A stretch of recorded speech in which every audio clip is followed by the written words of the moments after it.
Hello, everybody. Welcome to another episode of Rocklaz Radio. On today's show, we have a very special guest at a very interesting time.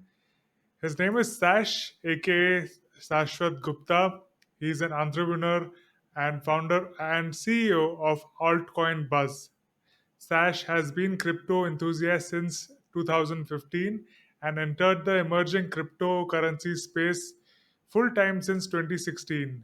His business expertise and intensive knowledge in crypto space has helped shape Altcoin Buzz to what it is today. Altcoin Buzz is popular global digital news and media organization based in Singapore. It delivers the latest news and opinions in the world of cryptocurrency, blockchain technology, blockchain gaming. Since its launch in mid 2017, Altcoin Buzz has generated over 370,000 subscribers, 30 million plus views on YouTube, and 300,000 monthly website visitors, and 135,000 followers on Twitter. Hi, you are listening to Rocklaz Radio. A podcast discussing inspiring personalities and interesting things. This is your host, Tanmay Shah. Tanmay is an India-based NFT artist and an entrepreneur with diverse business experience. This podcast is self-sponsored. The best way to support this show is to buy his art, NFTs. You can also become his patron. Kindly share this episode on socials and with your friends.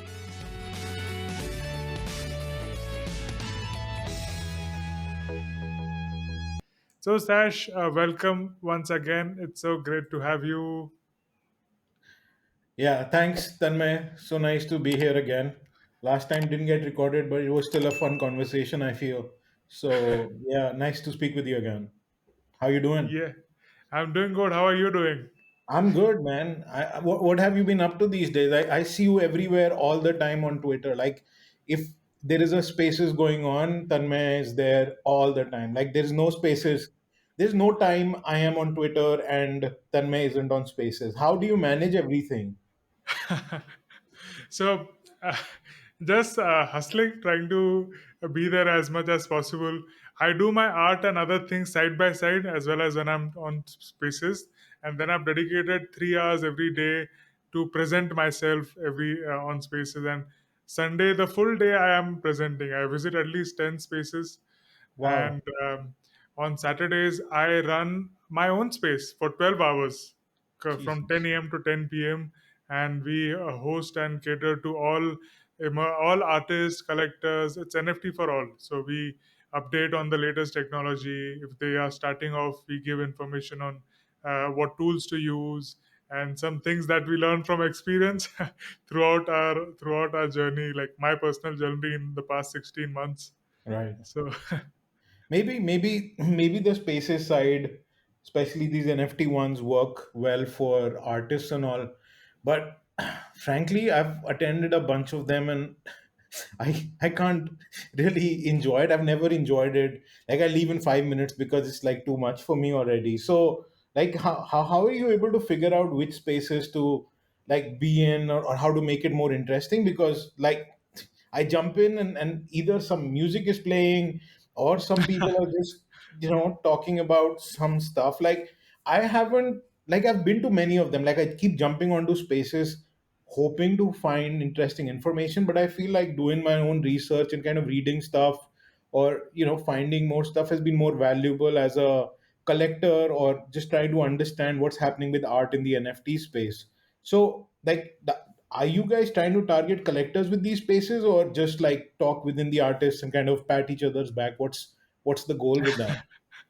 so with spaces that I run, it is for all the things. It's for engagement. It's for getting to know us artists amongst us better, and also Right. for collectors. So we invite collectors and people who have been influential, talk about them, get some tips from them throughout the session. So people are interested in that. And to make it even more interesting, what I do is we have one specific question every week. Right. So last to last week, we talked about dreams. So what are your dreams and what do you want to do in ahead? Then last week we were talking about colors, like what is your favorite color and why. and so on and so forth. What project, what new you're working on. So there's one specific question. So it's not just a boring shill space, but it's more communication. Then we also had a talent show. So art may be the main talent, but there are so many talented people who sing, who play music, who do poetry, who do mimicry, and Right.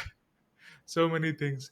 And also we have dedicated spaces. So I had one space dedicated for abstract art. So Hmm. collectors related to that abstract art, specifically artists who are doing that. I even had artist who is based in Belgium, who wasn't in NFTs but came in because he was an abstract artist. So Right. that, and I also attend some, there are very good spaces that happen on Sundays. So I will send you links. I don't remember the name back of my head, but they give an update of what has happened in the week and what should one do, what should one be careful about, so on and so forth. Once you have seen many of the spaces, you know which host is doing what sort of thing. Yeah, but you're relentless, man. Like the amount of dedication you have to, doing this, it requires a lot of dedication and persistence to do what you do, right? Like I have that in certain areas, but with this one, I've yet to find, my sort of niche in it. Like I've not like I go to spaces if I'm like invited to talk somewhere, I talk and I'm like, okay, that's it. That's more than enough for me. And yeah, it's pretty cool. How so you just said that you did like something to do with abstract art, right? Like I still want to understand, like, how do you define the various genres of art within, let's just say, like visual art, not even putting in photography and animation in, right? Like how do you classify various types of art? So there is abstract, where the person has to connect and feel. Like visually speaking, the logical side of brain doesn't work there. You Right. have to connect with it differently, try to find a story, and it just feels different. That is abstract. Then there are Like Jackson figurative Pollock, works. right? Like Jackson Yeah, Pollock's, like Jackson basically. Pollock. Yeah. Yeah, I get it. I've started enjoying that quite a bit recently. Like some of this abstract art has really started speaking to me, which it didn't before, and I started really visually enjoying some of it. And I think either I am becoming insane or I am becoming more mature. I can't decide what is happening, but like some of these abstract arts really like it really does appeal to me quite a bit, right? Like and although like a lot of art that I enjoy has some kind of story happening, like there are clues and stuff, and then I can kind of visualize what could be happening, what might be happening. But abstract is something new for me to enjoy. Like I really didn't find it fascinating earlier on. Yeah, sorry, what else? So the colors display different emotions. You see the textures going in, and Yeah. especially Jackson Pollock, he said, me playing with those colors is the actual art and performance, and what is the painting is an outcome of it. So there are different perspectives on this, so you just Yeah. got to feel it. So then there are patterns, textures. Now people are also coming in. I am also experimenting with 3D abstract art. Right. So there is motion and there is color as well. So you have light, shades, and motion in it.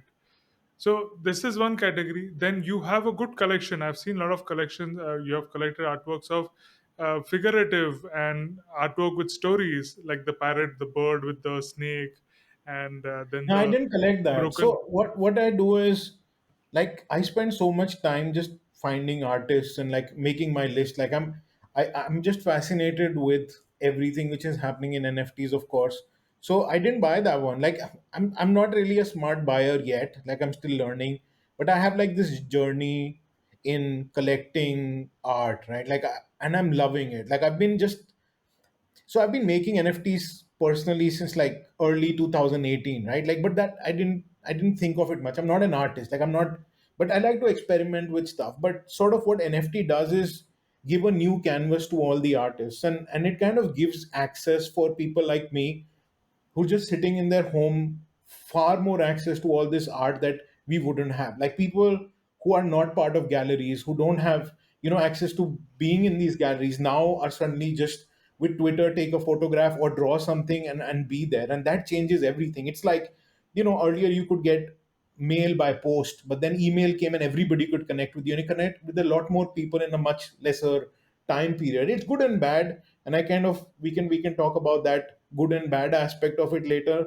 But the fun part of it is that I have been just going nuts, just looking at so much art. So something that really sticks out, I kind of put it in my featured pick of the day or featured art piece of the day. Just, to keep, I keep that as a bookmark for myself, because I don't know how do you bookmark other people's posts, but I just bookmark it for myself, and I have a post, and I've been enjoying that journey quite a bit. I buy some art, but the stuff that I feature, it's usually not something I've bought. I try to buy it later on if it is available or whatever. Like, it's not like, I think next 5 years I want to have a good collection. My collection right now is nothing to be excited about or proud about. Like, I don't even know how you got access to my collection. I haven't shared my links in many places.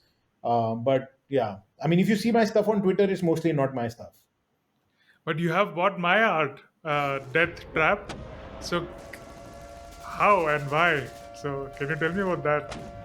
So I was like in a spaces you were talking about it, and it was the time when, like, the war stuff was a bit crazy, and I'm the kind of guy who likes efficiency with stuff, right? So if I'm going to contribute to, like, the efforts of people in the war or people who've been affected, I might go via a trusted party who's done the research to help out and send money to the right people. So you said most of the part of that art goes to those people, and I thought that was a cool piece as well. It was dark enough for me to buy it, and so I was like, yeah, I'll get it, and it was just easy for me to get it. And I think I've just been seeing the amount of effort you put into just being there and helping people out and stuff. And like, just doing something small for you was not something that bothered me too much.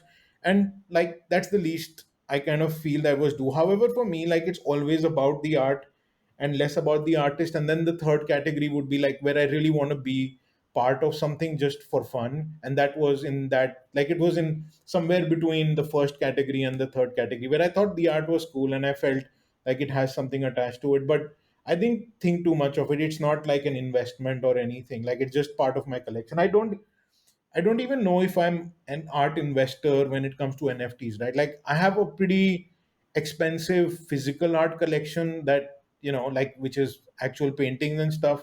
But from the NFT side, so far, I haven't ever bought a blue chip yet, because it's going to take me 2 years to even understand what's happening in the space, and 5 years to become a somewhat decent investor in art. And I think all of us have a really long way to go. Like, I got into the crypto space in 2016, right?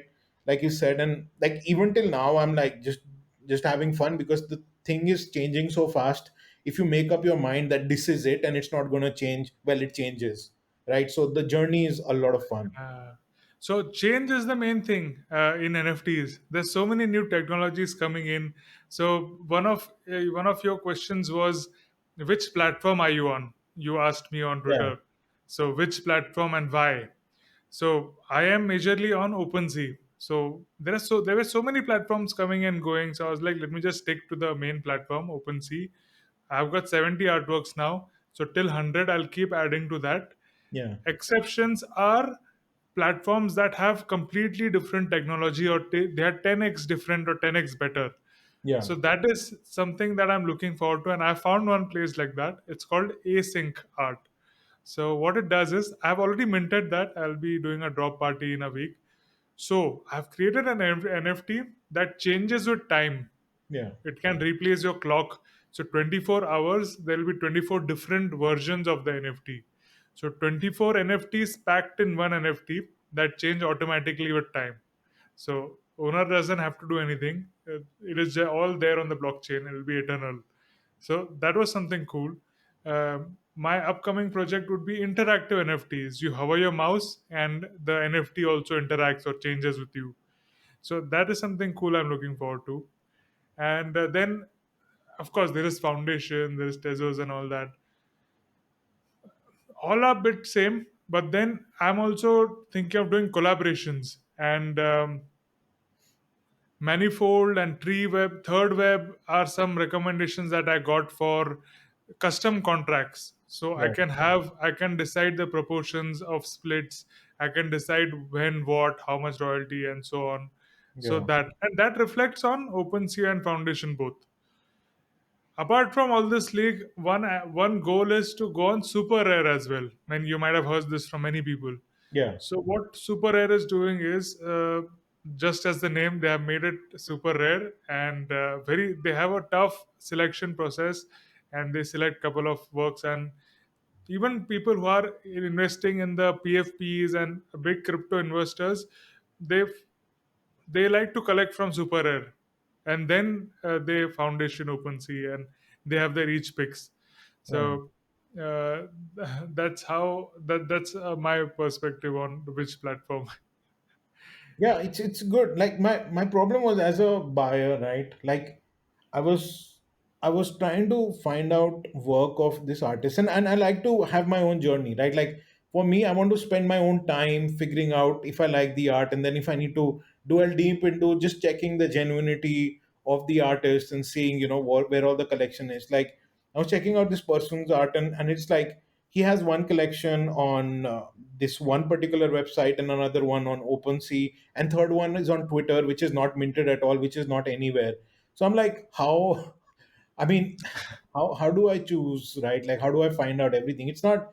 It's pretty badly organized for artists right now, and I think a lot of things will change over time. Right now, it's just a mess for anybody to do research or even find out about artists or look at like their entire journey, right? Like for me, what has been really good for the last 1 year, and specifically with the art side that I've been just following for the last 4 or 5 months, is I've seen artists journey themselves, right? Like you can see their art evolve or change or improve or become worse or whatever, right? Like that's just my opinion, but that is what I really enjoy, right? Like you can see somebody's progression, and that's beautiful, right? Like that's an artist journey, which is kind of cool, right? Like, and then you can say, hey, maybe this is an investable artist because you can see the improvement as well, and if they survive next 2 years, 5 years, and keep at it, they will go places. So like I always look at things from two perspectives. Like the first one is always the art. Like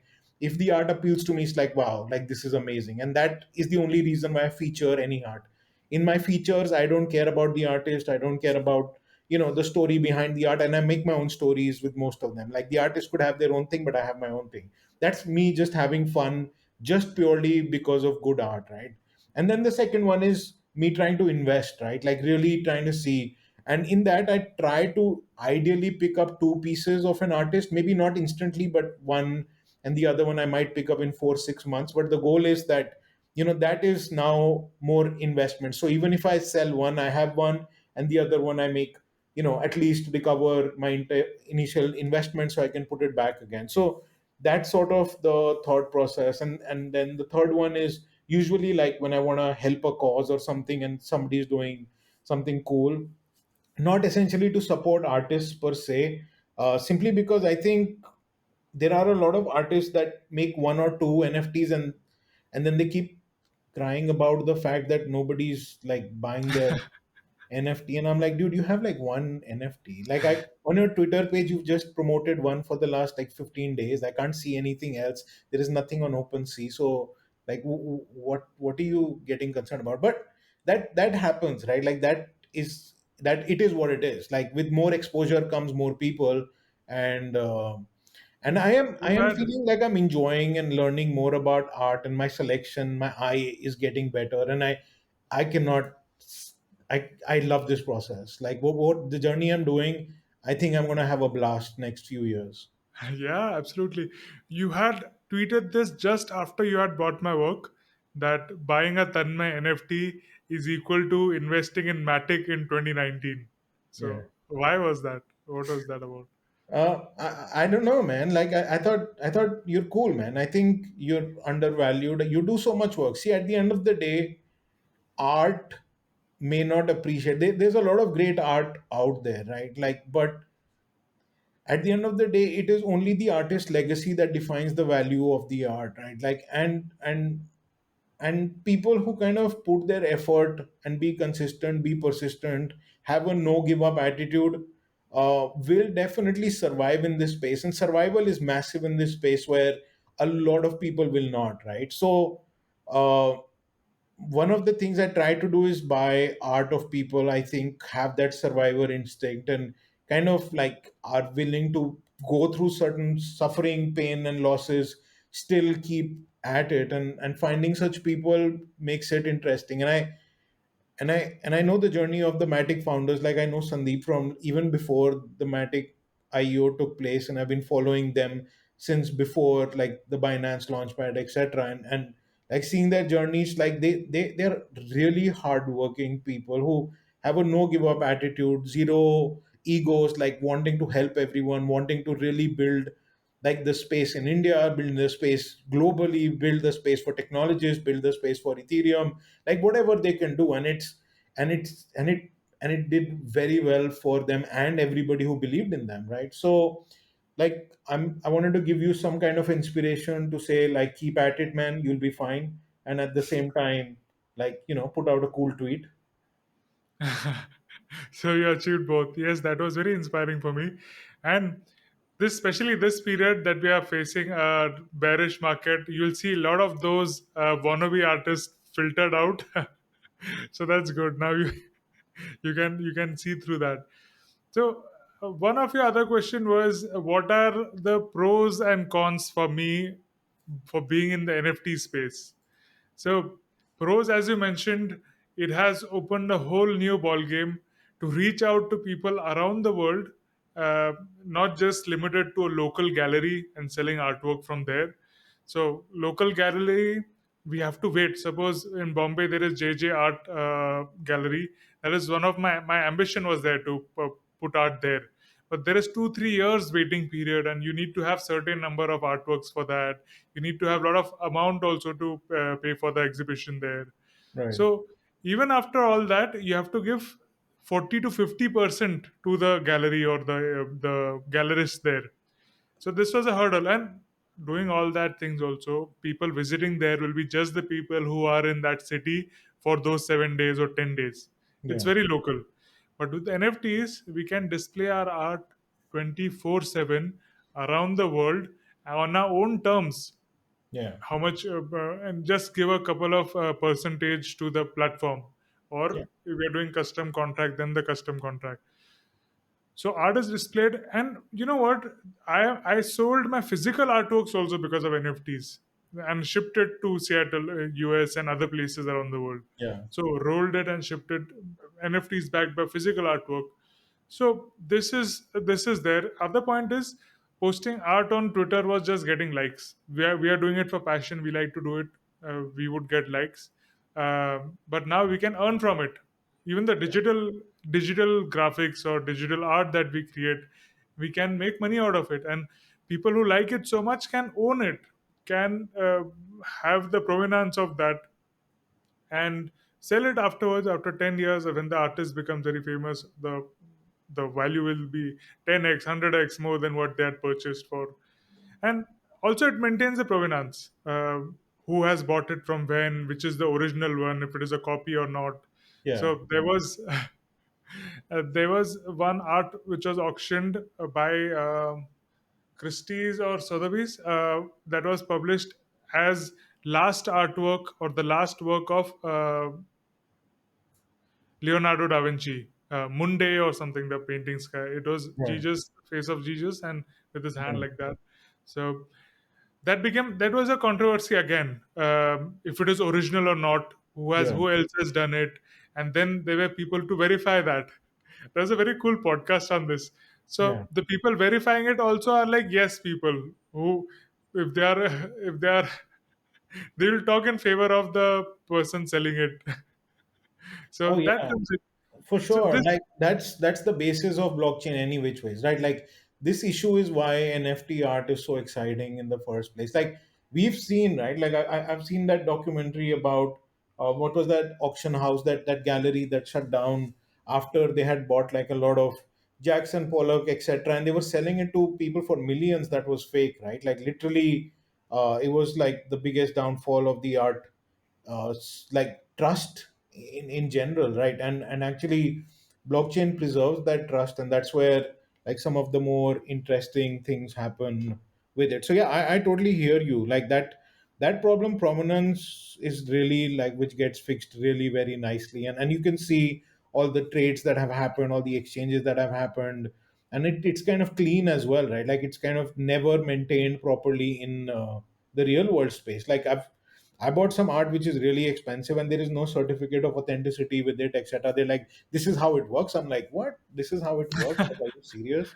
But it is what it is. Like, if you want to buy some art which is really like epic and legendary, like those artists don't care. Like, if you don't believe it's there, then it's your problem, not theirs, right? Absolutely. This the whole blockchain technology is so awesome for that. The ledger keeping part of it. Of course, we all can see Altcoin Buzz and find out all the applications for that. So about art, there is one more aspect, the royalty aspect. That is very unique to this because it maintains record, and Yeah, after the second, third, fourth sale in throughout the years, the by automatically the creator will get its royalty. yeah, That is not possible in physical market. Once yeah, it's sold, you don't know where it is going, who it is being sold forward to, yeah. isn't it? That's not practical. That's not feasible. Not worth the time to track as well. So that all is possible automatically to this. Also, you might have heard of Fandify, and there are some other things that are coming up that will also let the second and the third buyer also to earn royalty. So not just the creator, but also the first and second buyer who have initially supported or initially got into the work. So they also can earn royalty from that. So all that aspect is possible because of the blockchain and the underlying technology of NFTs. So this, but as you mentioned, what are the cons? Or these are all the pros. Cons are a couple of things that you have to market yourself. Uh, in the traditional world, the gallerist will market for you. They have their lists and they contact people and so on and so forth. But now you have the artist or the creator himself or herself have to grow and talk about their artwork. So Why? most Hold on. So I make like this series I said, right? Daily art selection about artists that I just like or art I just like. Like, what do you mean? Like artists need to promote themselves? If you make good art, people would promote you. Like people care about good stuff nowadays. Like I think that might be a little extreme. I think good art speaks for itself, right? Like the artists don't really need to go a bit over the top crazy. Like being involved, building a community is fun. That's not the issue. But I think good art will still speak for itself, absolutely. and I think there will be enough people promoting good art, and there will be more people promoting good art because now they can own it. So I kind of feel down market is something which will really balance things out. Like I think a lot of honeymoon period happened for artists when it was like, oh, ETH is gonna go to like $10,000 and we will all make all kinds of money. Now ETH is like $1,000, and there is a bit of issues with that. However, like I think right now it's too early to bother about marketing, right? Like the key is collection and kind of building core loyal community, right? Which is very easy to have, rather than trying to be in the eyes of everyone, because most of the collectors, me included, right? Like we don't know anything. Like that's what I feel like. All the NFT collectors probably learned whatever they did in less than a year. It'll take us 5 years to start making sense of what we are doing, right? So So yeah. my perspective was, see, for me to reach you also, if I wouldn't have done anything, if I wouldn't have gone up on that space and spoken, you would have never seen me. That's great, and we want more people who are retweeting or creating threads like you to come up. That will I give think we a were big always boost. supposed to meet Tanmay.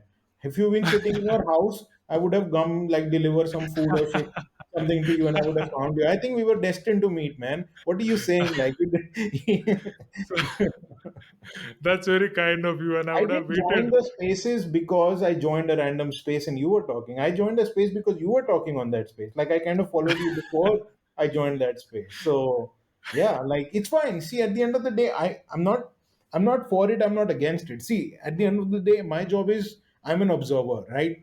I am not judging people what is right, what is wrong. But I feel that having preconceived notions in this space, like what I dislike is that a lot of artists are trying to change their style to kind of fit this NFT space, and I think that the reverse should be happening now. For the artists, it's the first time they can be 100% themselves, and they can be out in the world to millions of people. Like, this opportunity will never come again. Like, in 2 years time there will be 100 times more artists out there. Right now it's still very, very small. So like, all the artists out there have an opportunity to do 100% whatever they want to do, and they will find bunch of people that like it. And I can clearly see some artists that really just do their work of things that they like. And it's so easy to see some artists that are just trying to do a bunch of things to figure out, either they're trying to find their style which is respectable, or some of them are trying to be like, hey, like that art for this guy is doing well, maybe I should do something like that. And it's not them. I think the truest form of an artist will be when they're producing things which makes them happy, and then the user, or not the user, like the collector, will have to figure out if he likes the art for themselves or not. And I think we are a bit, we're not too close to that space yet. It'll take a little more time for a lot of NFT artists to get confident enough to get to that stage. And that's where you will see this beautiful art which everybody has their own genuine style popping out. And a lot of it is there. A lot of it is there. A lot of it will evolve. That what you're saying is the most ideal way. Artists focusing on their own art, being original to themselves, and just focusing on creating and not bothering about marketing or reaching out to potential. That would be something very classy. I hope we reach that very quick. No, What but I've right now seen. is the space, right, Tanmay? No, The thing no, is, what? I want to also give you one example from the traditional time. So Right. Vincent van Gogh, is his work is amazing. Most Starry Night is one of the most famous paintings. His work sells for millions and millions, but he didn't earn a dime in when he was alive. Yeah. So that happened only after his death. On the other hand, Picasso, who's also celebrated artist, but he got all his wealth when he was alive. But because of what? Main reasons were his networking skills. He used to go to cafes or places where people hang out and talk about art in Spain, around the world. He displayed there. So that gives an edge. That networking part, or just for somebody to know that, okay, this person exists or this art is there, that for the initial take off it is required. I believe I that. get it, I get it. But I feel like in the NFT space, way too much emphasis is given on marketing, right? Like, it gets annoying after a point of time, right? Like, at least from my perspective, right?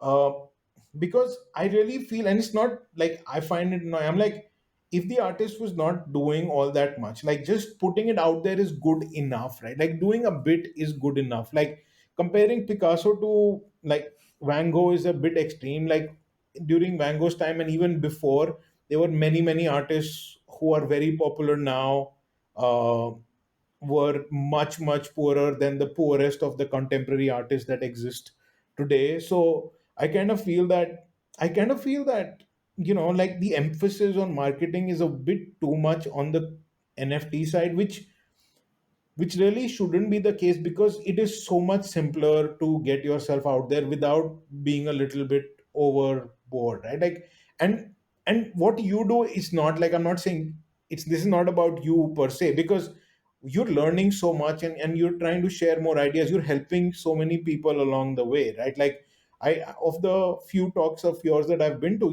you're not so much into shilling, you're like exploring, learning, getting into new ideas. So your journey is pretty cool, right? I pretty much want to learn as much as I can from you simultaneously.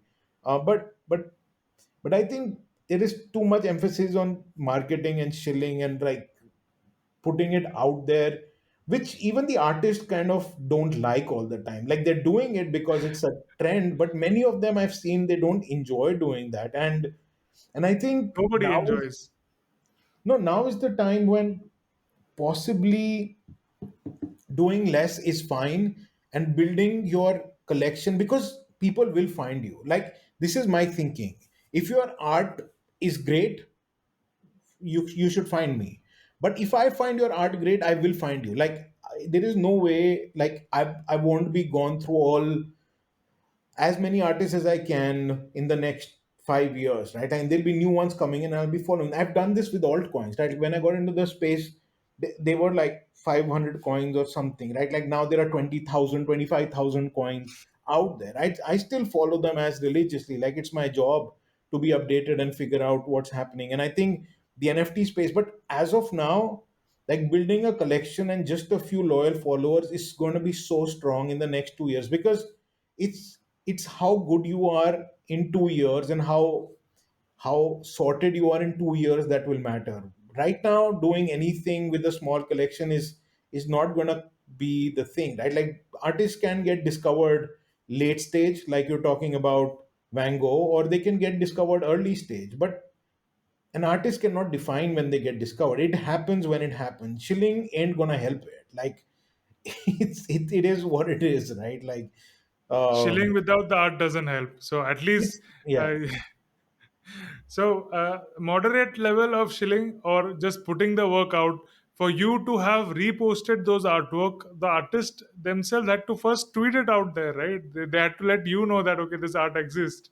So that's how you people retweet it and done Maybe, that. maybe not. Maybe not. Right? I'm not sure. Like one of the art that I posted was like I was just searching for like I wanted to get like a Van Gogh inspired thing, which wasn't Van Gogh, which is like something different. So I found this amazing artist that Broken plate which yeah, it has was like shards Van of Gogh. like a vase that Van Gogh's painting was on, and he's painted that, and I just fell in love with a lot of his artwork, and I bought it instantly. I wanted to buy another piece of his, which was like hyper realistic. It's like a painting in which a veil, like a cloth, has been put on top. And every time I send it to somebody, like check out this art, they're like, "Can you remove the cloth?" But the cloth is painted Wow. on. It's so beautiful, right? And people will discover good How artists. did you discover that? I How just did you googled discover it? like interesting Van Gogh paintings, and I went through like even I guess thousands of images till I shortlisted it. But here's the thing, right? Like true collectors will find good art. Like good collectors will find good art if you're just there, right? Like it's not gonna be so tough. Like my problem isn't with chilling. My problem is time.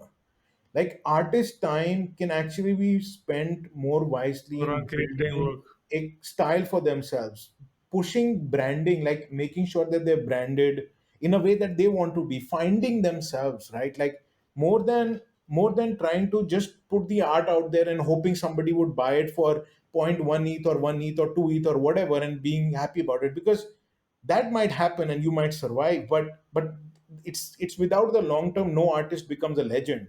And Absolutely. at the end of the day, very few of artists that exist now will have a legendary status in 5 years. And without like properly focusing on who they are and putting it out in their art, nobody will become a legend. Like what I am looking for is many artists will not be able to reach their and fulfill their complete potential by the time the next bull run comes and 100 times more artists come in, right? Like it is bound to happen. But if you are ready and you have focused much more on your art, on your content, then you will stand out much more. Right now, shilling Absolutely. to useless investors like me is useless, right? Like we guys like me or many of the collectors that I've seen, right? Like they're not themselves ready for it. So you're selling stuff to people who don't matter. Like I'm not important maybe Of yet as course a you collector. are. In 5 years maybe I will be, right? Like as a collector, I have no thesis. Like I'm still in my journey to build an art collection thesis. I just like stuff and I buy it. I'm still Yeah, learning. so that's the point, right? Everybody is a collector. Nobody is useless. Everybody collects what they like. So it's just about reaching out there. And one more con that I wanted to talk about was until now in the 16 months, what I've seen is most of the collectors have been crypto natives who have already been in the crypto market, who have a lot of Ethereum, or Yeah, they know about crypto, or they're expecting crypto to go up and down. So crypto native basically. yeah. It will be awesome when the non-crypto native come up and collect art, who are already collecting in big galleries, who are already doing that. So those people trying to come in and collect NFTs, that would be something that I look forward to and hope happens soon. So what do you think That's about what that? I'm trying to do, man. Uh, like I said, like I knew exactly what NFTs can be done. What you're talking about, dynamic NFTs, I experimented with that in 2018, right? Like NFTs that will change depending on circumstance. Maybe it's time, maybe it's over time, it corrodes over time. A lot of things can be put into these NFTs, and I learned about all these concepts when I studied NFTs way back, and I even minted in 2018, right? So when I figured that out, like I got into understanding art first. Like I think buying NFTs without understanding art, like my journey, I don't have one. So I started it a bit in 2019, but things were hard. I had to focus on building my company, doing my work. So it's only in 2021 early that I started looking into art. And first thing I did is bought physical art. Like for me, like till I have at least a couple of $1 million physical art collections, then how do you kind of get into like NFTs? Like, so NFTs for me is a much smaller part of my portfolio, and it's going to be for the next 5 years. Like slowly I try to get more actual real world physical art as much as possible. And then, like for me, I like digital quite a bit. Like any NFTs that I like and it has an actual physical art to it, that that makes me super happy. And I've most of the art that even buying, I think I like to possess like a physical piece of it so far. But I don't know, like this is me, right? Like this is just my style. Like I just prefer that because How I'm did a your process of physical art collection start, or how do you do that?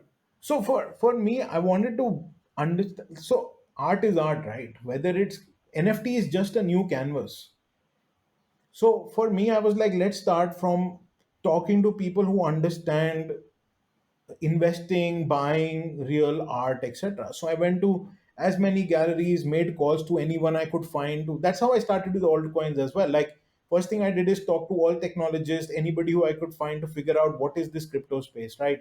So when I tried to start this journey in the NFT art space, I realized nobody knew anything. Like most of the collectors didn't even understand the kind of art they were buying. Like it was like, oh, there is a hype around it, and this artist is good. And I'm like, how did you define it was good? The guy has made only 6 months NFTs for 6 months. Like there is no provenance which is like, gone years, right? That doesn't exist. So I'm like, this is messed up. So I first need to go back to the roots, understand how that works, invest in some real world art, like get myself, you know, if I either I'll make a lot of money through that real world art or I will lose some money from it. But like I kind of like, and then sort of like in the real world art, it's like stuff below 30-40 thousand dollars is not really high-end investable art. Like you may not get anything on a sale. Like you just collect it and you keep it and you never might be able to sell it. It's over 40-50 thousand dollars is when the investable side starts coming in. And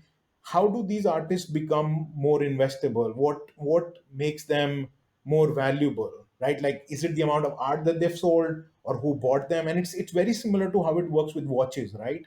Like why is Rolex and Patek Philippe and Audemars Piguet and Richard Mille, right? Like top brands, whereas there are many companies that are making as good watches, even more expensive watches that are not as celebrated as brands. So the whole idea of understanding how provenance works, how marketing actually works over time, because one of the most expensive pieces of art that I bought is like it was auctioned by Audi in like China. Like it was actually not auction. It was like made for a specific sort of campaign that Audi was doing, and it's like really this massive, really beautiful piece that was featured in the advertising, and the artist is already very celebrated there as well. And some of the other pieces I bought like is by an artist who's like called the next Picasso, like after like the next Picasso by celebrities like Michael Caine is owned by Russell Brand. And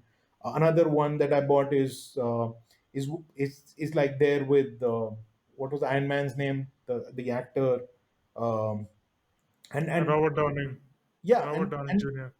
and and frankly, like I've been trying to spend both. Like my journey is both ways: becoming an art investor where I care more about the valuation. And then the other one is my own art journey to understand art appreciation, where I don't care if I Mm-hmm. own the art or not, where I'm just trying to figure out what I like. Because when I look at art, it every time it shows me something which is a piece of myself, or I discover something in it which tells me a story of its past and the future. I don't need to know about the artist. Like sometimes you listen to music, it just makes you feel something which you feel, which may not be in the intention, or may, or like which is your journey with that particular music form.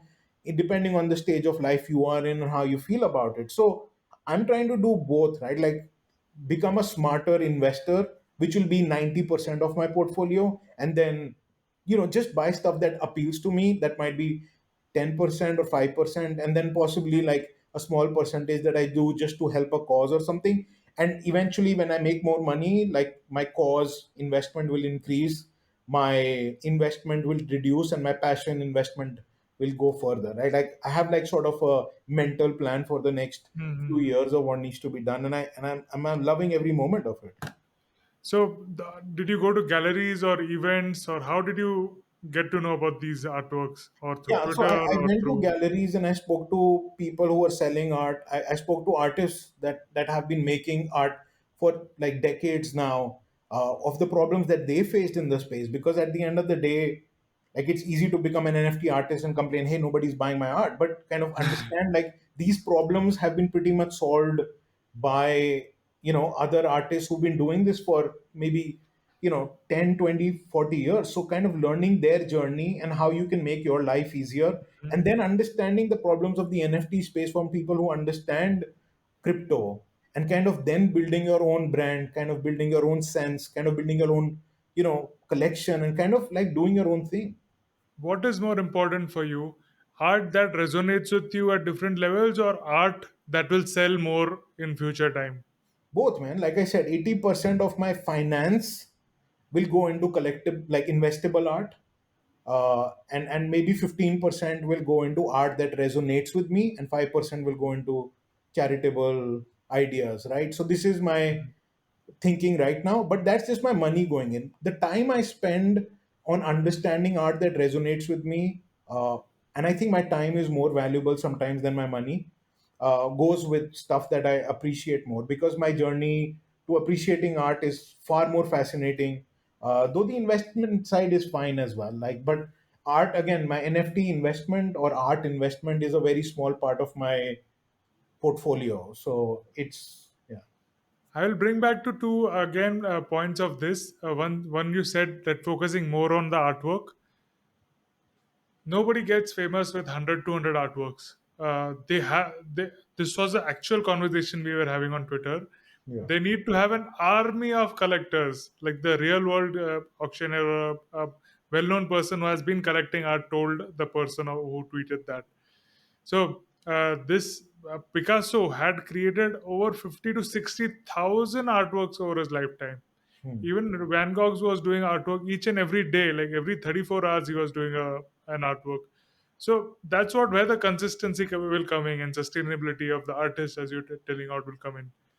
The second point about pros of NFTs was again like the our our case. Like you bought the NFT from me that I was specifically dedicated and supporting to the Ukraine and the war cause. So I found out about the NGOs that were accepting crypto and actually working over there.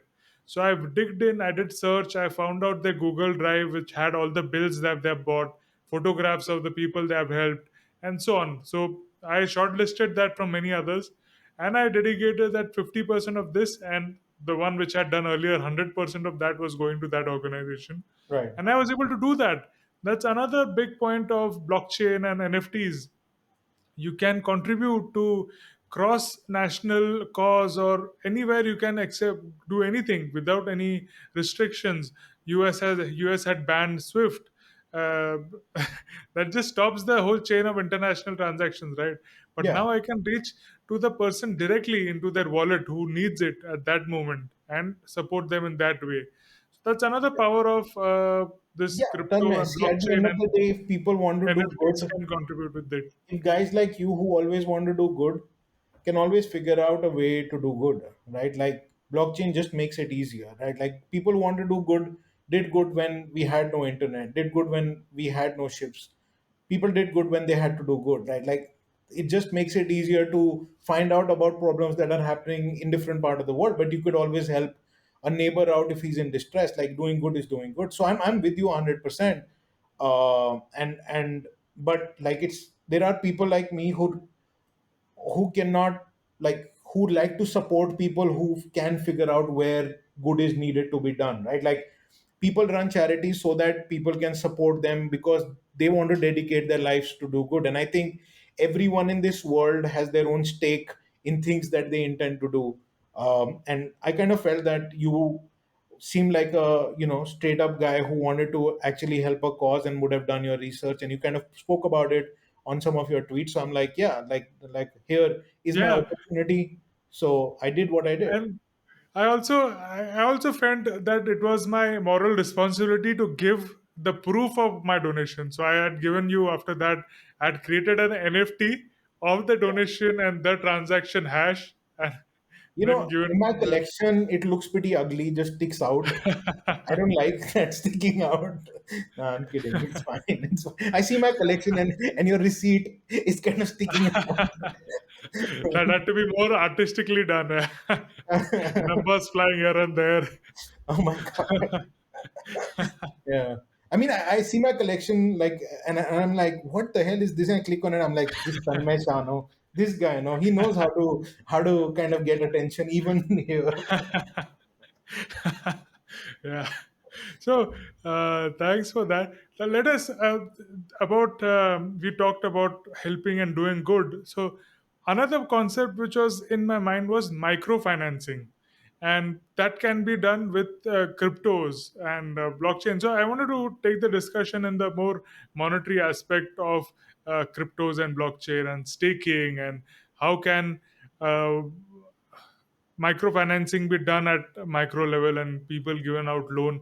So that's a future thing, but let's just talk about the core concepts of DeFi that is happening, and what changes that have you seen in this bear market with Celsius and other people that had promised but didn't go deliver as well.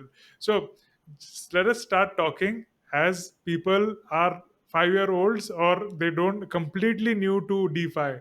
Yeah. So how would you introduce that concept to Your, them? your question is all over the place. Huh? So one aspect you're talking about microfinancing and how that can be done, and then you're saying how what is happening with Celsius or the other projects that are suffering. Like, come on, man! Like there is no connection between the two so, questions. so oh yeah, we will. What do you want to go first? Microfinancing, or you Whatever. want to go with DeFi?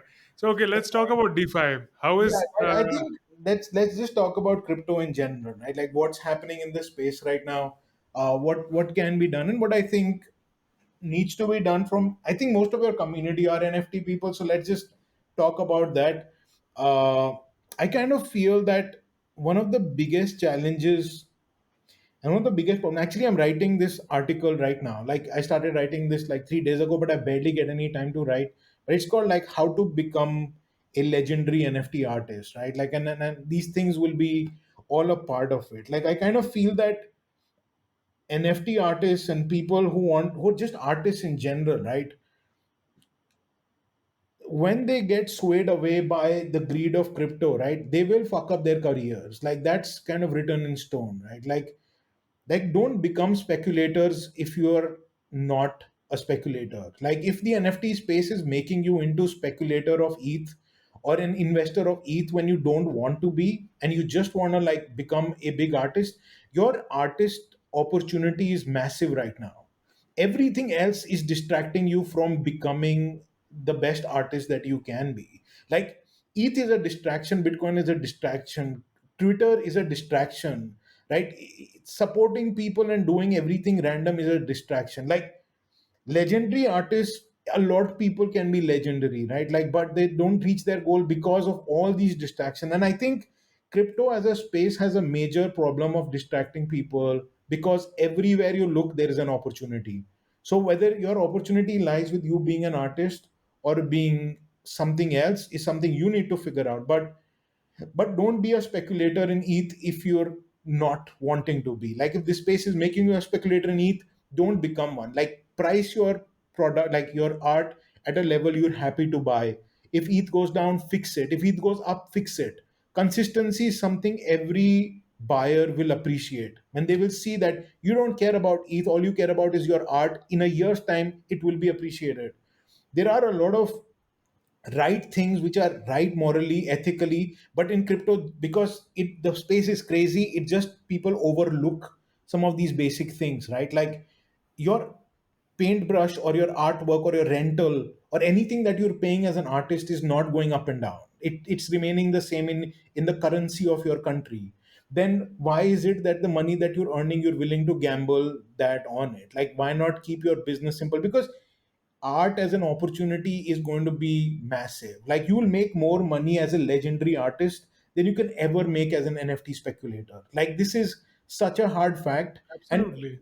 and you cannot be believing in ETH more than you believe in your art. Like, imagining that ETH will go 5x and you'll make 5 times the more money is pittance, right? Like, as a legendary artist, you can make 500 times more the money. Like, there is a world of difference between the time and effort spent to becoming a legendary artist versus time and effort spent into, trying to manage your finances because ETH has gone down. Like, there is so that, yeah, that's like my 2 cents on the matter. And I feel very passionately about this because a lot of artists will not reach to their epitome, will not reach their goal because they will get stuck into this rut. And this NFT space and the ETH space is going to be crazy. Like, it is crazy.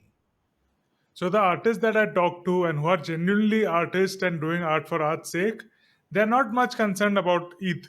Their only concern starts when, okay, I had when they want to withdraw or when they need the money for their personal things. That's just the place where they comment about it. But most of them are not concerned about ETH prices. We are most of us, including me, are happy that we got the platform and Ethereum in the first place. Tanmay, That this is now in 6 months' time, in 1 year's time, you will complain. The problem is that complain about what? ETH going down? ETH not going back up again or not being completely inconsistent or your price Uh-huh. of the art being. So here's the thing, right? Like, there is a short term and then there is a long term. Mhm. And managing, so if you're not complaining, and my problem isn't nobody's complaining now, of course you're not, but I've seen this space long enough to know that things get really out of control. Like, I've suffered through the previous bear market and how I've survived and how got my company to survive, and the silly mistakes that I've done, I won't be repeating them again. I'm just trying to make sure that at least the artists don't repeat that silly So can shit you again. tell us more about that? I would love to know that. Exactly happened and what were So the a lot insights from that? happened, right? So I mean, 2017 we had a major bull market. That's when I kind of started altcoin buzz and started like doing what we started to do. We were just new, right? So we're still unfunded. Like, my company has no funding. Like, it's just like us doing whatever we want to do.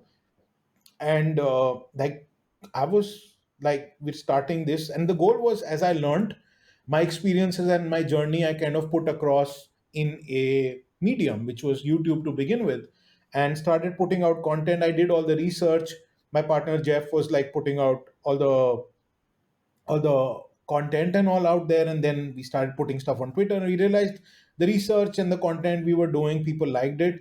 And like 2018, ETH went from like 1500 400 $1450 to like $400 and lower, and then it went to $200, and it was at $200 for 2 years.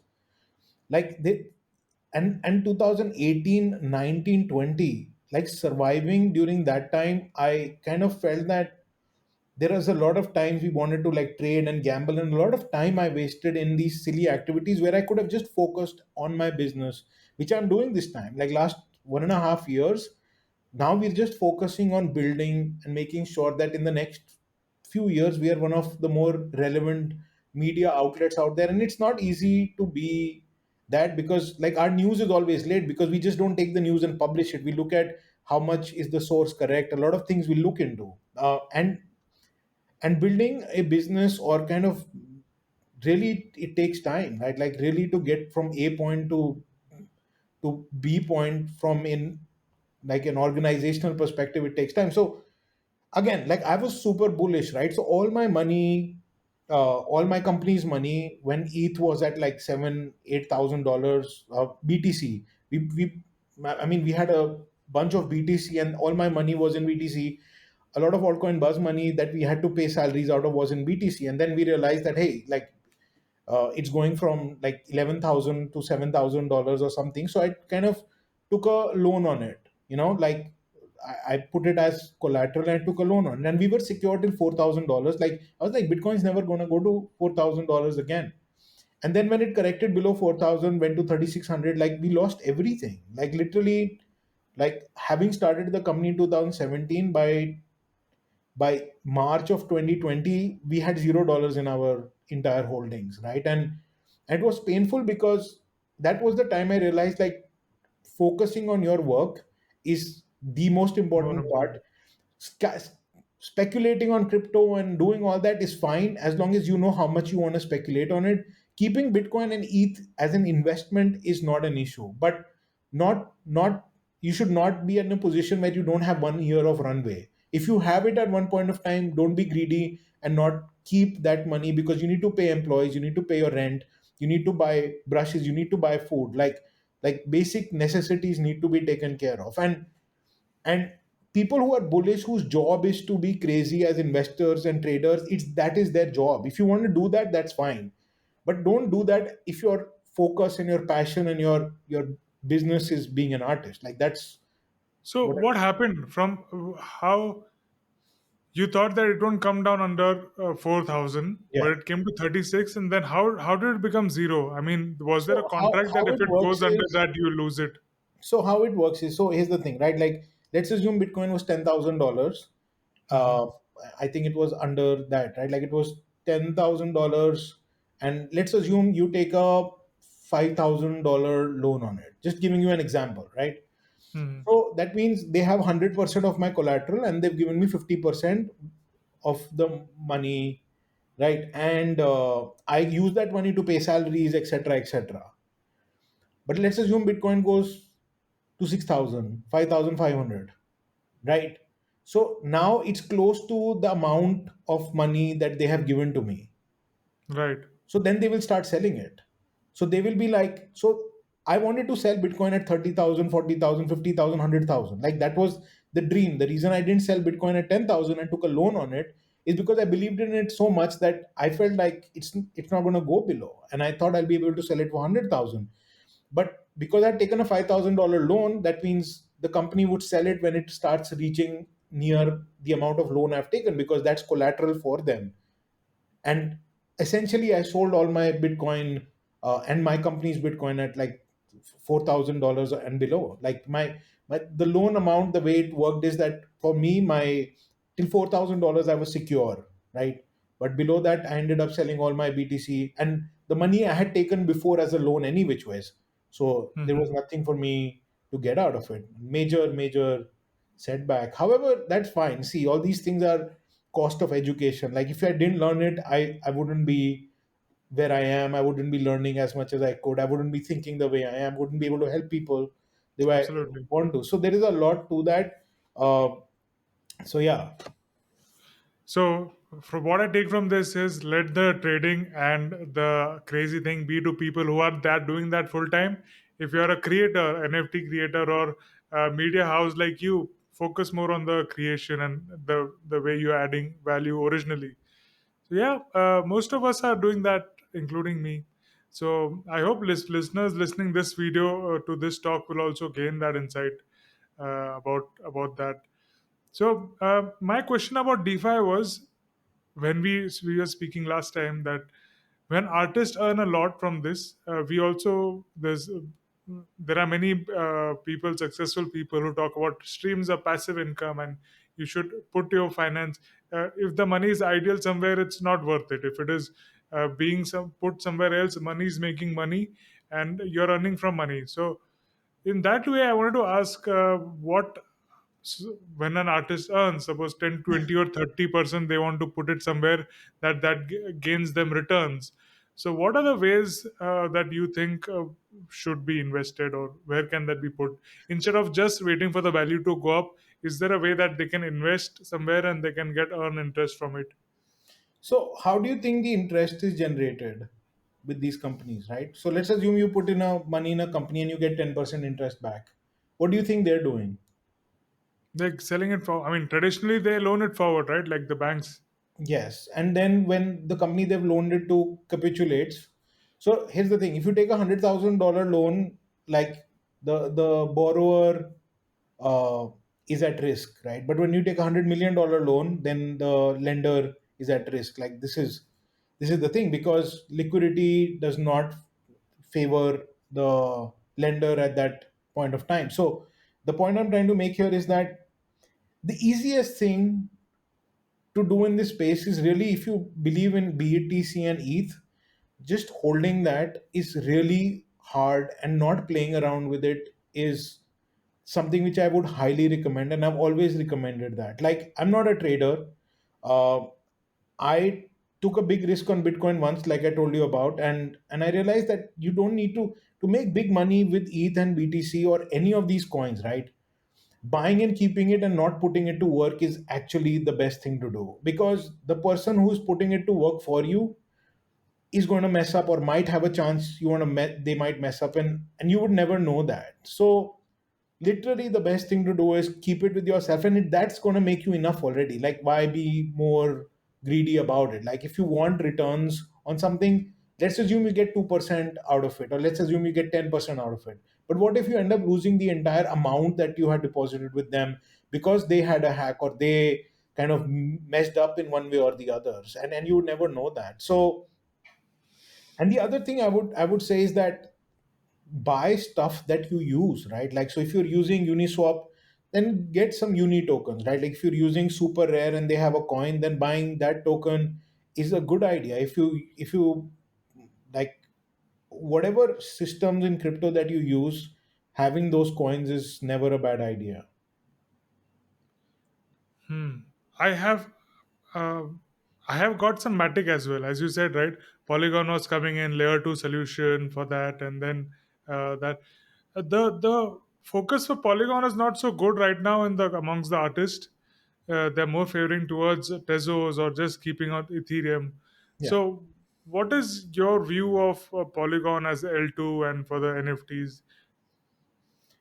Well, the thing is that L2s just provide the highways, right?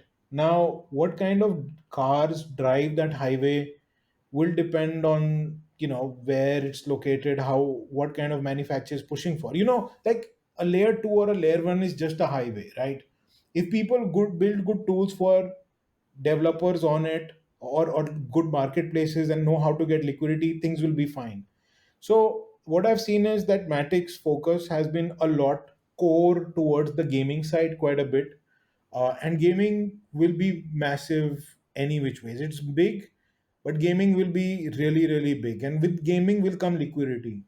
The art side would, in my opinion, be much smaller than gaming. Like as gaming increases in crypto, art will increase as well, vice versa. But like, the gaming side will be much much bigger in general. So they are, like, I think the Polygon side have a bunch of projects, and I think the MF Hussain side is with them as well. I think a bunch of other big names are also something that they're trying to do as well. And like, OpenSea supports them. They are supported by Circle for USDC, which brings in the liquidity as well. So you have stable coins, you have big platforms supporting them. So there is a lot of positivity towards it, right? Like, what I've seen with Tezos is that they've managed to get a lot of big and very, very good artists on board.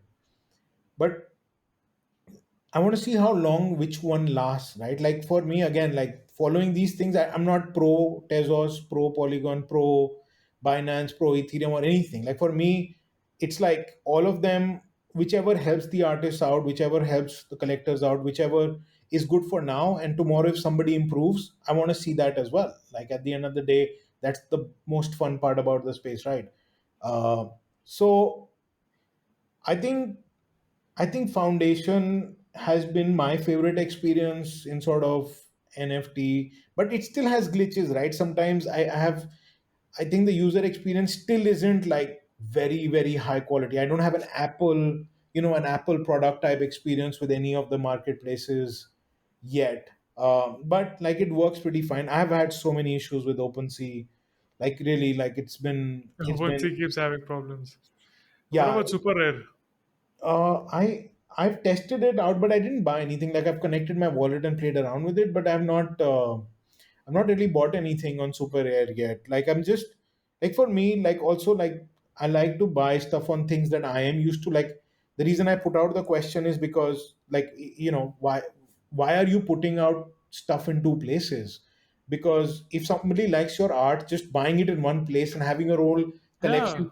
it's just easier, right? Like it just becomes easier for a collector. uh, but I think there is also a mentality where artists think that if they're not in two places, they will miss out on an opportunity. And I think artists FOMOing right now is just a bad idea, because there is really nothing to FOMO about. Like there is only a world of opportunity which is there, and just seeing that is important in That's my. what I thought. What we are doing and how we are reaching out, no matter where, if the collector likes the artwork, they'll come to whichever platform we are on. Yeah, So that's what I was thinking. So there's no point about FOMOing, okay, I'll get collectors who are there on those platforms as well. And I didn't want to get into that because now and then many more platforms will be coming in. I said, let me just build my collector base or a community, and then we can decide on based on the technology which is giving an edge. So user interface or the inbuilt technology or the contracts or UX for the collector, all those things. yeah. So Tezos, apart from the art place, well, have you seen that coin in gaming or any other place? What is the USP of Tezos? Well, USP of any layer one is the same, to provide decentralization to other ones and be used as fees for the layer one, right? Like a layer one and layer two business is fairly simple, right? Like they just need to provide security and ease of use and low fees to people while providing decentralization, right? Like that's a layer one's goal, right? The reason you pay ETH fees is because ETH is providing you that security and decentralization and all the elements that come with it, right? The reason you can see your transaction on Etherscan is because ETH allows you to mint and kind of use their highway to run your car on. Like essentially, that's how you need to see it. Like that's what these companies are doing. Because of this, and you're not using an AWS server, the price is not fees, because on AWS server you can do a much more transaction with no decentralization because it's happening in one centralized processor. The kind of fees comes in for the cost of decentralization as well. Wow.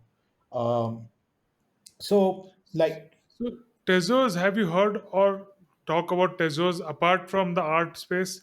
Is yeah, Tezos yeah, used for something else? of course, man. Like they're trying to do a lot of interesting stuff for a while, right? Like their systems, and their sort of approach is quite different, even in terms of marketing, even in terms of like their staking solution, right? Like I think they're called bakers instead of stakers on their platform. It's like they're trying to do something which is a little more interesting, a bit different as well. I think Cosmos kind of stands out in that regard as well. Their systems are pretty interesting, though nobody in Cosmos has yet become very uh, hasn't built anything worthwhile for the NFT side yet, at least of what I've seen. However, I think my biggest excitement is Efinity on Polkadot, and I think that will be the real game changer. Like I've been a big fan of Engine for a while. They're not always the first people to launch stuff, but they really are building something which I think they're launching this platform called NFT.io, and I think that is going to have all the chains on it, from Tezos to Flow to Polygon to BSC to Ethereum to Efinity or So whatever. would that be possible interchange transaction? Can I purchase um, Yeah, I think Tezos art and that's get the it on thing. Ethereum? Yeah, I think that's what Polygon, no, Polkadot is doing, is to bring in much more ease of composability and interoperability within platforms, and I'd love to see that happen as well. Again, they have a new wallet released that is on Android, and I just have Apple with me. So once that happens, I can't wait to test their wallet. It has all the stuff in it, This is and the when first time I'm this is the first time listening for somebody to launch first on Android and then on iPhone. Usually all these developments happen first on iPhone and then come to Android. I think the update first got approved on Android, right? Like I think it's more to do. It's not. I don't think it's a completely new refreshed wallet. However, like it's not a new app that they're launching. It's like an update to the previous app only. So Mhm. so I think the update becomes faster with Android, takes a little while with Apple, or whatever. I don't know. I don't know the insides of that, but it's not there on Apple yet. But I think I cannot wait. You can do multi transfers. Like you can just select three NFTs and transfer them in one go rather than sending one by one. a lot of cool Mm-hmm. features, like just the display. I've seen some of the demos of it.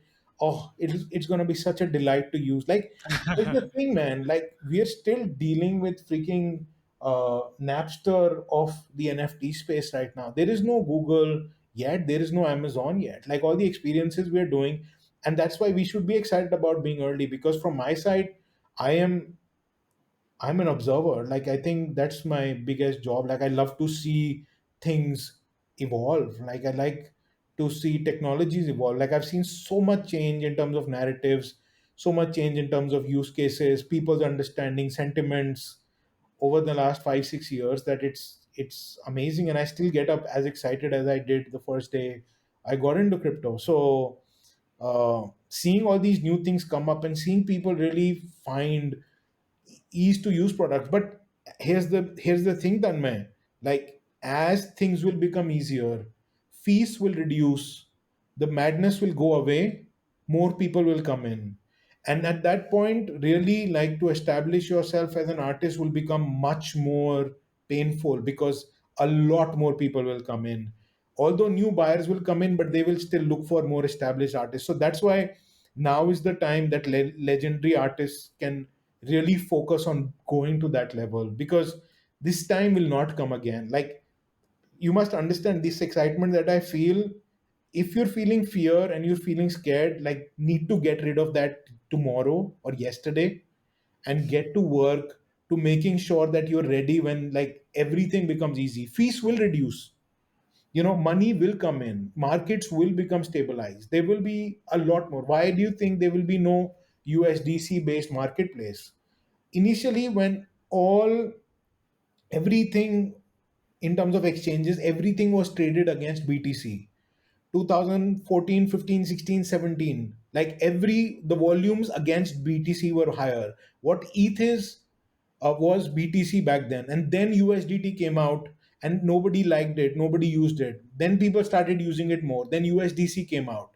Now we have a stable coin which has we have stable coins which have far more volumes, and everybody's trading crypto against stable coins. Eventually, it's going to happen with NFTs as well, when artists will realize that, they want to be artists, they don't want to be speculating on Bitcoin price or Ethereum prices, right? And it becomes difficult for them to sustain business. For a trader, trading against Bitcoin is still easier than somebody who's trying to build their life around selling NFTs. And and I've seen this happen, and I can tell you that this is a mindset which artists need to kind of change. If they, like, I don't know, maybe I'm wrong. I'm just like, I feel strongly about it though. So speculation is not main concern for artists from what I'm speaking right now.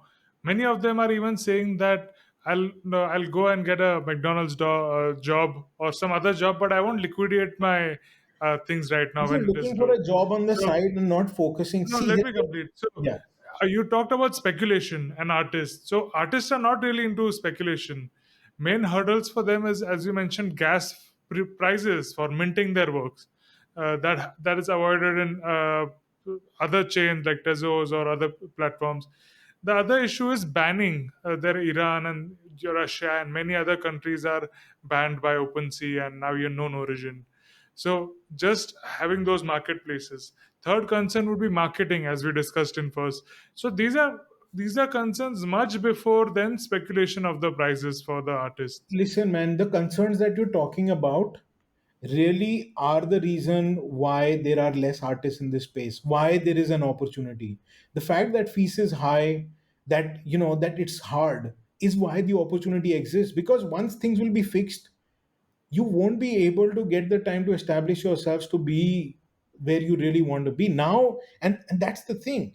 When you're saying artists saying that they can work at McDonald's and survive, right? This is the problem, because they're not realizing that time now in this space is priority. That is the most valuable thing that they have. This time that they will have for the next 2 or 3 years to work and establish themselves, build their art, is not going to come back again. That's what I'm trying to say. Absolutely, absolutely, Yeah. absolutely. So there are some people. I'm not talking. This is with everyone's case, but somebody who needs to something for immediate survival, they can do that. It's personal and subjective to every person. But overall, from this discussion, it's more the more you focus on the artwork and more you establish in this golden opportunity of this bear market, and this next 2 years would be good Yeah. for you. And not And establish yourself by marketing to people in the space right now. There is no need. Like, you have to be establish yourself by understanding what kind of art you want to make, understanding what kind of brand you want to build, understanding, how make nice websites. Like, most artists, they have good collections, but like the websites are really hard to find where the things are. Like, Linktree is great, right? But many of them Linktrees are broken as well. Like, so many artists, I click on the Linktree and it just doesn't lead to anywhere. It's like, this Linktree profile isn't complete. Like, I'm like, how careless can you be? Like, you're tweeting 30 times a day and your Linktree doesn't work. And this is problematic because many of them, the art that they post on Twitter is amazing, but then I don't have, like, what do? I message them and tell them that your link tree isn't working, and then, yeah, it's kind of like really strange sometimes that the opportunity is knocking here and they're spending time on the wrong areas because there is a trend that everybody should be doing, marketing, because you're marketing to the wrong people right now. There is a lot more important stuff to be done than just that. Like, and it doesn't bother me. Like, for me, do what you want. Like, what bothers me is that, when people have a certain potential and they can really potential capitalize. is wasted in some other Yeah. area that is And the not. opportunities goes away and they will realize later that, hey man, I could have done that. And that's all. And I'm also passionate, but I'm also really tired because I've been like, I slept at like 5 last night and I got up at like 8, and I've been doing like so much because for me, this is the most exciting time. Like, what I'm working on building, trying to create is super exciting. Plus, my journey with the NFT art side, we're building something for the gaming side as well. Yeah, tell us more about that, please. What are you working on? So a couple of things, right? So altcoin buzz, like, we have a few sort of sub brands, right? So we have Altcoin Bus News, which is like daily news. There is Spotlight, which is like reviews and interviews. Then we have trading, which is like technical analysis, price prediction. Then we have tutorials, how to use Binance or OpenSea or Uniswap or whatever, right? Like, how to use a particular platform, and kind of like, that's the speculatory side of things and the fundamental side of things and the more altcoin side of things. And we've been very passionate in supporting a lot of games and stuff because we love the gaming side, we love the art side. But sort of altcoin buzz as a brand kind of fits really well with what we are doing with it right now. We're not being able to break into the mold of, reaching out to more uh, games and NFT side, because if they have a token, then kind of altcoin buzz does resonate with them. So we're first launching this thing called Fungible, right? So fungible.com will be like a blockchain gaming rating and review website. And it'll be zero speculation. It's like graphics of the game, the story of the game, how's the gameplay, and the quality of, like, sort of like the in-game economics, and how would you rate it? Is think of it like a Rotten Tomatoes for blockchain gaming, right? Like, so you can find and sort game Ah, by ah, ah, action game, role playing game. If it's fine, like, it's not going to ah. sort you by the how much money you can earn, because we just want to promote good games, because money will come in, right? Like, at the end of the day, I think a human is naturally built in a way that they're supposed to get bored of games. But if you can find a good game, you will play for a much longer time. And many of these play to earn games are people who are just playing to make money for food and survival, which takes away the entertainment from gaming and makes it like work. And it's kind of weird in my head. So I kind of want to build something so that I can find interesting games. And then we will then work on fungible art. And fungible art would be like all the artists kind of art compiled together. And I think this is a problem I'm trying to solve for myself, trying spending so much time here. Like, if there was a place where I can, whether it's on Foundation, whether it's on OpenSea, whether it's on Tezos, whatever, right? Like, people should be able to talk about that art, and there has to be a place where I can maintain that, rather than an artist posting 15 times on Twitter, getting 10 good comments here, 10 good comments there, not being able to compile anything. So I kind of feel that I want to make this a much easier system for the artist to be able to share their information, and even, people to talk about that particular art. And I kind of want to, and I'm pretty excited to work on that as well. Besides that, like, a bunch of other things which are future plans that we're working on. which are as exciting but yet very time consuming as well. So yeah, that's there is a lot at my end. We launched Altcoin Buzz Labs, which is like a incubation arm where we're trying to help projects really to navigate the Web3 space, like problems that are existing in it, and they coming from Web2 world. They can easily kind of figure out a bunch of issues before they start making the same mistakes that people have been making for the last couple of years, if not more. So the lab side, we're working with like a few projects a year, but really trying to be working with people who have the product sorted out. So we help with a bit of legal side, a bit of regulation, a bit of compliance, a bit of marketing strategy, like how to build communities organically, and how to kind of talk about the product in the right manner, like all that jazz. And yeah, it's pretty exciting as well. That's very interesting. I would love to see that when it comes out. So I've seen, to ask you further, you have tweeted some amazing tweets in this downturn and the interesting times we are in right now. So what are your comments on this bear market or what is happening these days? Yeah, so because one of the features of the crypto space is liquidity, right? Like anybody can enter, right? Like it's not like you need to have a license to be trading anywhere in crypto. It's just everywhere, right? So that brings in a lot of like extra pumps, and that's why we see that kind of volatility. And volatility itself is a feature of this space. uh, for me, like, I don't trade. I buy the dips, and if I think it's a little extended, I take some profits. Like, I keep my money in BTC and ETH quite a bit, and like, that's it. I don't mess around with it. But of course, I have enough reserves to survive the company and myself for a couple of years, right? Like in cash as well. Like, but how do I see it? I think we are not going to be pumping anywhere over all-time highs anytime soon, and we shouldn't, right? Like, a lot of people who don't understand what's happening in the space, who aren't ready for the next few months, have put in a lot more money than they should have, and and they always get into trouble. And I've seen this so many times. And also, if you look at the chart, right, like, the easiest way is look at how the charts are going, right? You've never see a chart where it's like down now and it just goes back to all-time high within 6 months. No, it's going to take its time. We will have ups and downs, and yeah. So don't waste time looking at the market, frankly. Like, do something. I was, as you're talking, altcoin buzz, I would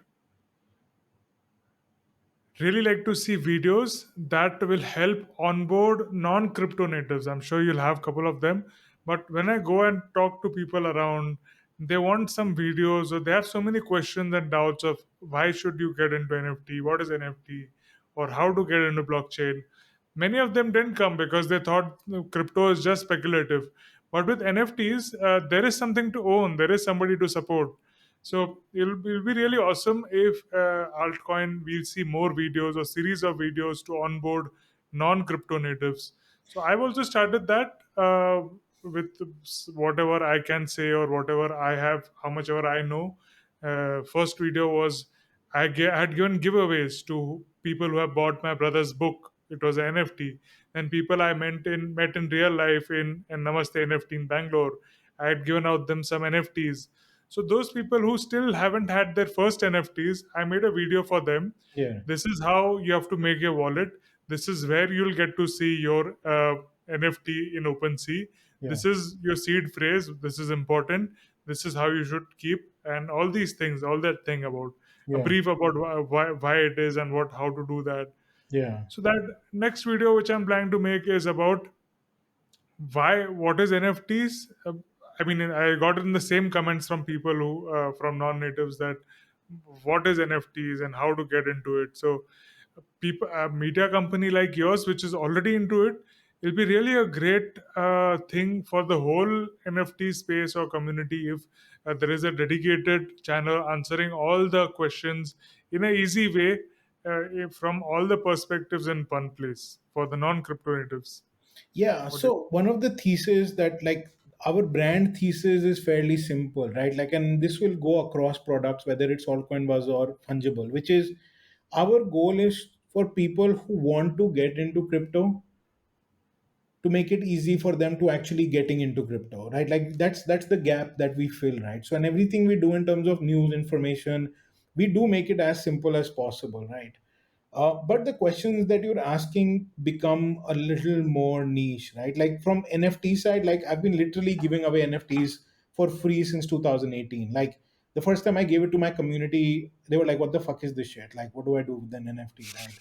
And I remember I did a talk in Singapore for this Indian Women's Association, and they were like, like tell us about crypto, and I'm like, just buy Bitcoin and do nothing. Like Bitcoin is like $8,000 or $6,000 at that time. I'm like, just do nothing, don't trade, like because there was somebody who else who had come and spoken to them, and they're like, you should trade it, and this is.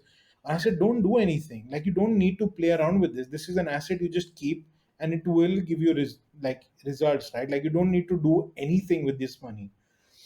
And I've realized if people want information, like they can always tweet out and like message me on Twitter or whatever. And we're on the Altcoin Bus chat on Telegram all the time. Like whatever, if somebody has some interesting questions, willing to answer them. We do put out content, but it's very like information based. We don't make education based stuff yet. Is also because it doesn't do so well. Like that content doesn't have a big market unless somebody gets a group together that is keen on doing it. But educational content doesn't have much of a market in Hmm. general, right? Like people just want actionable content. We're trying to change that. So from our side, we try to change things and make it more like long term, like give people information that gives them to believe in things long term. But like really, like even the long term in my eyes is super short term as well, right? Like 6 months seems like long term to people, but 6 months nothing. Like I don't have a 6 month plan. I have a 2 year plan and I have a 5 year plan.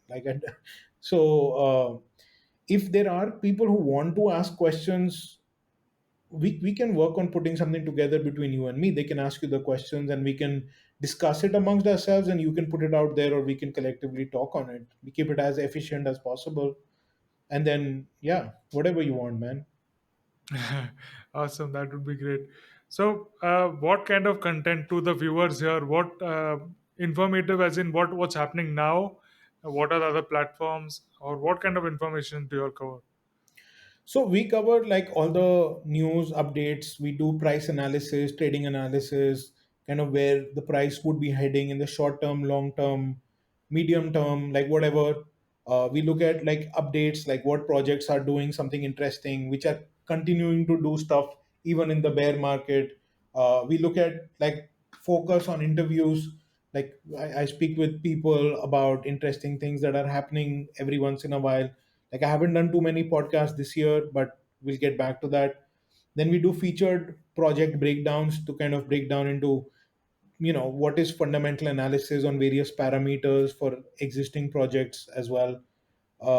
And Yeah, like it's fairly simple, and we've been doing it for a while. We've posted 3,000 videos so far.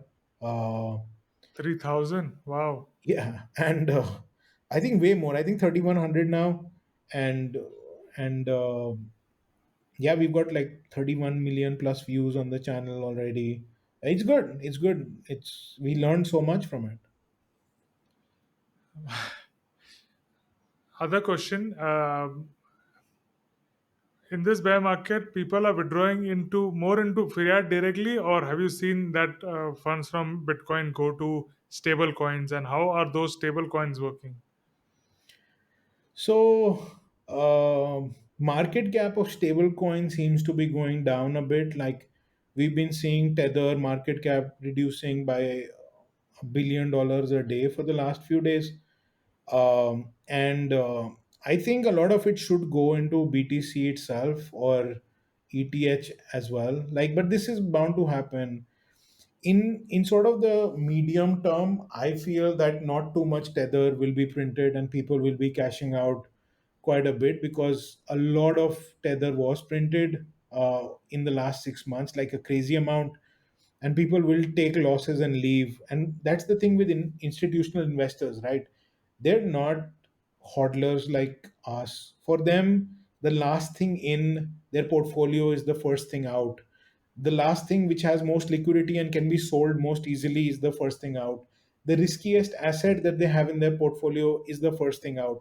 So there are a lot of reasons why they added BTC, but there are a lot of reasons why institutions will not keep BTC for this down market at this moment, because they would want to save their assets like land, gold, bonds, etc. a little more, right? So I feel like we will have a bit of liquidity crunch, like not like crazy amount, but just a bit of tether and USDC leaving the space, kind of volumes reducing over the last next few months. But yeah, let's see. Like there is a ETF, a Bitcoin short ETF, which was announced today, and it's crazy. Like you can sell BTC now as an institution without buying BTC. So that means you can benefit from BTC price going down. It's quite So interesting. shorting, they Yeah, can basically short BTC.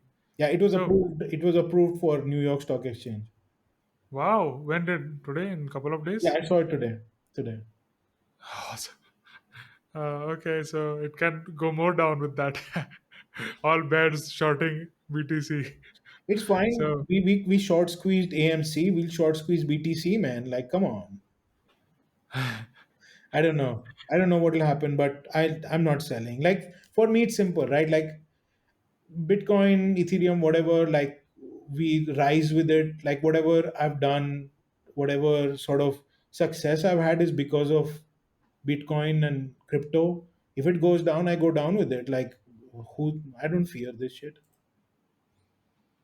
the technology is so good that I'm not going to go. There was a question about how are you still hanging, and I was like, absolutely. I Yeah, have, I have burnt all my bridges. There's no going back. I am just into this and forward from here. yeah. Because the technology itself is so awesome, it is solving so many problems. I have more faith in the technology than whatever the price is, because people have concerns for liquidity, as you mentioned, and they have the other things to do. That's why they're playing around. And of course there will be cycles and coming and going, so that will be according to that. But coming back to DeFi, can you educate us more on what can be done simply and with low risk, or just for fun sake, 10-20% if they want to do, where they can do. So how DeFi works and how it is different from CeFi is that it makes a system where you are trusting a party and makes it a trustless system. Like that's what DeFi does. That means when you're trading against somebody on Uniswap, you're trading directly with them, and there is no Binance or Coinbase or Crypto.com or Huobi or OKEX that has custody of your assets, right? Like it's one is to one change from a trustless environment, and that's why the fees are higher, and that's why the way the system works is a bit slow as well right now because it's on ETH, whatever, right? Like it's just not as efficient as doing 400,000 transactions a second that many of these servers of these big exchanges can handle. Now, what DeFi does is that you can do is participate in protocols by lending, borrowing, by putting your assets for staking and earning more of the same asset as well. How it worked in sort of Luna was you could stake in Luna and take out UST and kind of have a stable asset around a appreciating asset at the initial stages and stuff, right? What I would say again is like I told you this 6 months ago when you asked me the same question, or 4 months ago, is like, how do I earn passive income? And I was like, you can just put it on whatever, right? It could be Celsius Network or Crypto.com or Nexo or whatever, which are centralized and kind of earn money back. But I warned you very carefully, like seriously, that don't do it. Like I don't do most of it, you shouldn't do it either, but these are the ways. And look what's Mm, happened with Celsius now. You can't withdraw money. Maybe you will be able to withdraw it later on, but these are things that you can try. There are many options. Staking is one, but let's assume you stake for 10% returns, or let's assume you stake for 20% returns, your asset, right? Only when you believe in that value of that asset going tremendously high and you don't intend to buy more of it for the next 3 years, 4 years, then it's fine. But what if you buy an asset for $1 and it goes to like 9 cents, 10 cents, whatever? Then you lost way more money than had you just had the opportunity to sell it, and possibly bought back cheaper with more quantity of the asset back. So the amount you're earning out of staken becomes irrelevant, like it becomes redundant. So, like, keeping these things in mind, just playing around with DeFi a bit just to test out how these things work is fine. Uh, there are many things to do, but then you should either do it if you have a lot of money or if you're just learning and testing things out, is what I would say. Because if you want to play around with 100, $200, whatever, like you'll end up paying more in fees and get nothing out of it. So cost of education is whatever you're willing to pay, in my opinion. Like some people like me pay a very high cost of education, and then we just focus on buying and selling, and we think that our work and just hodling is far more important. And then of course, like, there are many people in the team that we have who are doing a lot of passive income, staking, doing multiple things. But we have like that. If you go to the playlist on YouTube or the tutorial segment on our website, you will be able to see a lot of means by which you can do staking, lending, borrowing, using a decentralized exchange, etc., etc. Okay. So coming to more upbeat question, what you were into music. So tell us a bit more about that, and are you still creating music, or how do you do I don't know how you found that out, man. it? I have my resources. So I was like, again, like with art as well, like I try to do, like I do some sculpting every once in a while. I paint on my like my iPad every once in a while, but I'm shit, right? Like the music thing was just like I like to understand, because you appreciate art or music or whatever. Like even I try cooking as well, but you kind of appreciate those things when you kind of try it out on your own. And I love, and I started my career in the music business, right? Like I had a 360 degree with music for independent artists back in India, back in like 2006, 2007, where we were trying to, record, have a record label, have a recording studio, have events and stuff. We were publishing, news and updates. We were having a podcast. We were doing merchandising. We had an e-commerce store. Like nobody cared about Wow. e-commerce stores back then and stuff. So it was, for me, it was like, okay, man, like internet has come and this opens opportunities for me to start a label or do something crazy that makes easy for artists to do. And I loved that time there. But then that industry just didn't have money. I wasn't an experienced businessman. I mean, I was a lawyer, so I didn't really know how to do business. I was just doing these things because I was so passionate about them. But then I quit everything and I was like, I want to do a job and understand how business really works. So I spent like 4 years doing that. And then I was like, let's find out an industry where there is money, there is art, there is fun, and I'm passionate about. And then started looking at AR, VR, AI, 3D printing, and of course cryptocurrency. And then when demonetization happened in 2016, I was like, well, I'm gonna possibly just focus on cryptocurrency, something that I didn't understand at all back then. So that's been sort of my journey in a nutshell. I've loved it. Like I think it's been a lot of fun. Awesome. What is your favorite food? I'm a vegan, so like tasty vegan food all over the world is something I've enjoyed. These days, I'm enjoying this really nice vegetarian slash vegan Korean restaurant that I have not so far away from my place, called Boneless Kitchen. It's just fantastic. It's a bit of an acquired taste for me. I didn't like Korean food like at least 3 years ago, and before that, I just couldn't stand it. But it's a new taste. I'm enjoying that quite a bit. Mhm. I like a bit of vegan fusion food wherever I can find it. Then, like, I think some of the best vegan food I had when I was traveling in the US. I think like LA has some fantastic vegan food. Switzerland, not so much. Everything has butter and cheese. Yeah. What's my favorite food in general? Like chola bhatura is vegan enough, man. Okay. What's on your bucket list? Well, I don't know.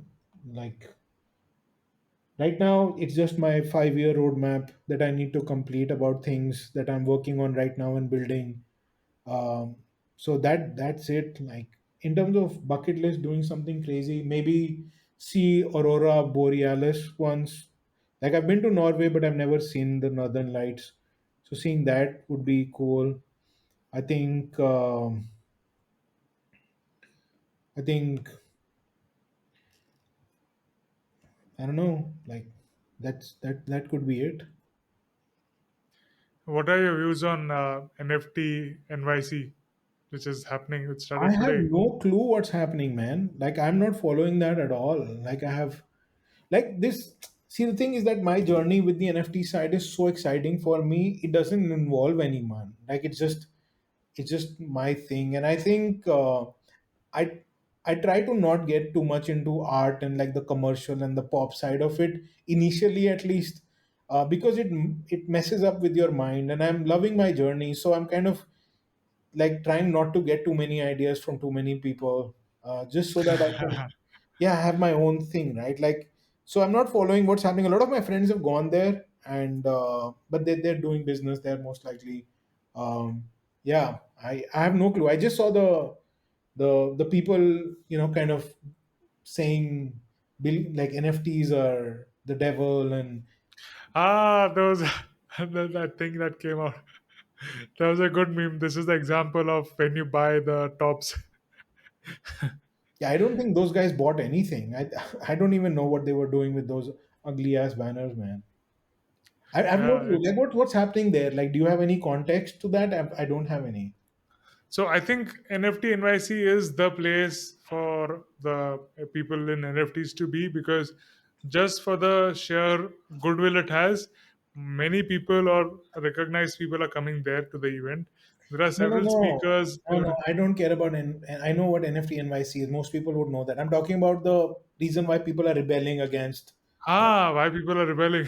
Yeah, I still have to figure that out. But from the yeah. boards, it was like listen to Bill Gates, and NFTs is against Christ and non Christian thing and thing like that. So I couldn't figure out the reason for how that this can be so strongly opposed some particular religion. Yeah. I Let me pull out that meme. I'll check that out. Yeah, I saw a bunch of them, but like I want to get to know more context, because like it's always interesting to see people's perspective, but that none of those people seem to care about either NFTs or whatever. Like they just I don't know. Like I have zero context into what instigated this sort of movement, and maybe do you think they supported another blockchain or what was it? Right, like They might have got rugged in a NFT rug pool. That's the biggest thing that I think, right. Well, yes. because that's why they are targeting NFT, no, not blockchain or crypto. So Yeah. Okay, man. I think this was great speaking with you. I'm gonna yes, go now. have good rest. Yeah, awesome speaking with you again, man. Thank you so much for having. I hope this recording goes through and no issues. Thanks for tuning in. Connect with me on Twitter and Instagram to get updates on the new shows and to participate on live recordings. All links are mentioned in the show notes. We will be back next week with another fantastic episode.